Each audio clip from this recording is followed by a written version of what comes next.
at this conversation. So City have lost 5 in a row. Yes. City looked woeful yesterday. Yes.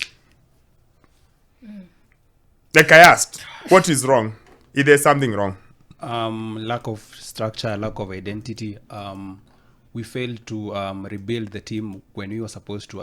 I thought, in my opinion, we should have started rebuilding the team after we won the treble. But because I think these 2 seasons we've won the title just because of muscle memory. Because when you really think about it, did Pep really replace the key guys that left City after we won the treble? Alvarez was a key guy. Mahrez, as much as we think we have Savinho as a replacement, I don't think he's just there yet. And defense wins you titles, but the attack wins you games. Yesterday's game, of the few chances that we had, I thought Haaland should have converted at least 1 or 2. In our defense, we were lethargic. We failed to track back. The first goal that we conceded against Tottenham, I thought Vardiol could have done better. The second one as well.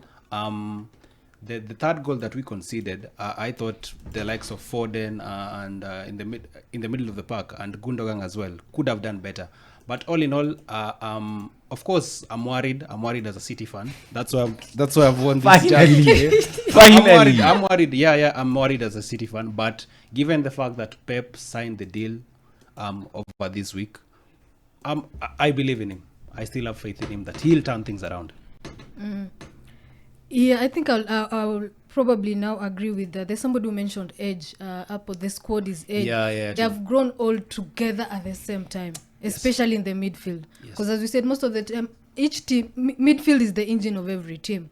So if you see the lineup yesterday, he played Lewis, Gundogan, Silva. Gundogan and Silva, most of the time, are those players, like 2 years ago, they're the ones who just come in to bring in the experience, and they don't have to play the whole 90 minutes. They are the clutch players. They just come in, kufunga, kumaliza. They're supposed to be squad players. They're supposed to be squad players, but now they're starters. You see, so that combination, because 2 years ago they had that combination of experience and young players. There was that combination, and that sweet spot where kuna balance. But now there's that lack of balance. Now you're starting your older players because of the injuries. Kovacic again got injured during the international break. That one didn't help. Rodri is out again. One of their pivotal player is out. So that midfield for me is an issue. Second thing as well, probably again, is the defense. For some reason, City sort of look like wamesahau could defend just the basics. Because it doesn't help players are in and out. Because Stones is fit, Kidogo, he's out. Then now you need to bring now your backup players again to fit in that space. So they are very susceptible. And this is the second year in a row where I've said they are very susceptible to counter-attacks. They can't seem to defend counter-attacks. Most of the goals from Tottenham yesterday were just from counter-attacks, and they couldn't survive or couldn't take care of that. So that for me I think is an issue. So those two things for me I think they're basically the main issues at City at the moment. But Pep added 2 years, so I'm looking forward to see what he does. And one player who really needs to step up, he really did that last season. This season, he's nowhere to be seen. Phil Foden really needs to step up because last season, this team was his. This season, we don't even know who this team is. Think so? I actually think yesterday, Haaland is the one who decided the game. No, if Haaland, for example, if Haaland scores the chance that he got in the opening moments of the game, this game is not gonna pan out the way it did. I think City gave Spurs a chance to believe and get into the game and get into their groove. If City had 2 chances early on, right? Yes, you score those chances. Spurs are not getting back into the game. I don't think Spurs are getting back into the game.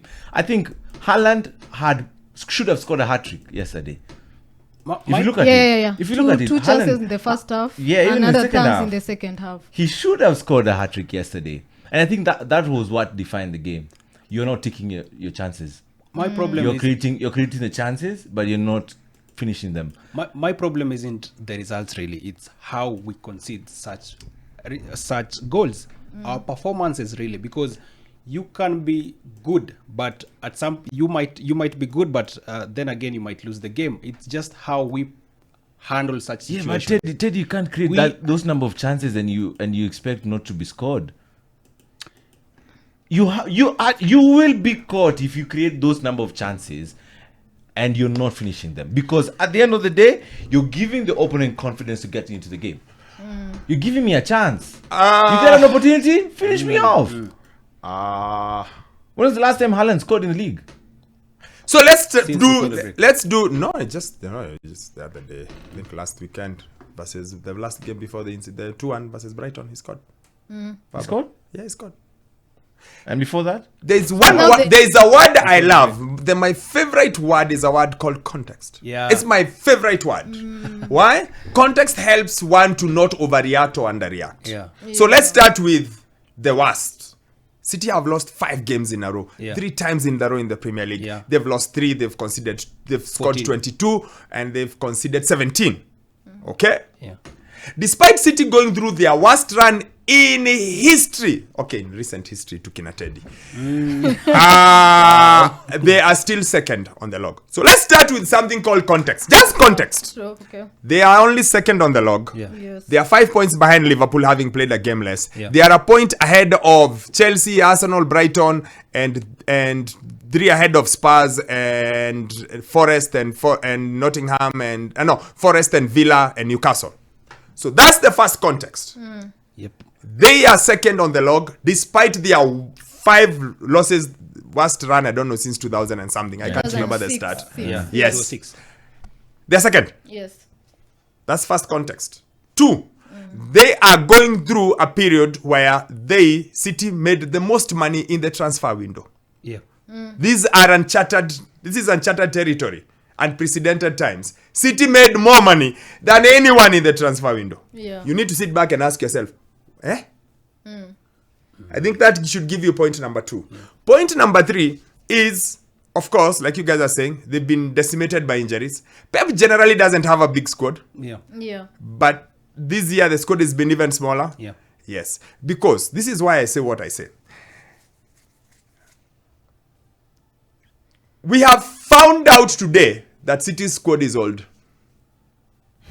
When City was making a good start to the season, just finding ways to go around games, just doing what, no one sat here and said, by the way, watch out, this team is old. No one! Everyone was afraid of them. Everyone was afraid of them. But then they go through a sticky patch, and now all of a sudden we analyze it and dissect it into small, tiny things. Lastly, they have something called history. There's a reason why no one had ever won the league 4 times before. Yeah. Yeah. There's a reason why. Even 4 times. Just not 5. 4 times. But City have made winning so easy that we all think if they are not winning, it's the end of the world. I don't think it is. For sure it's not. The No, great of course it's Ferguson, not, the great yeah. Ferguson couldn't do it 4 times. He said it have won it 4 times. It's ridiculous.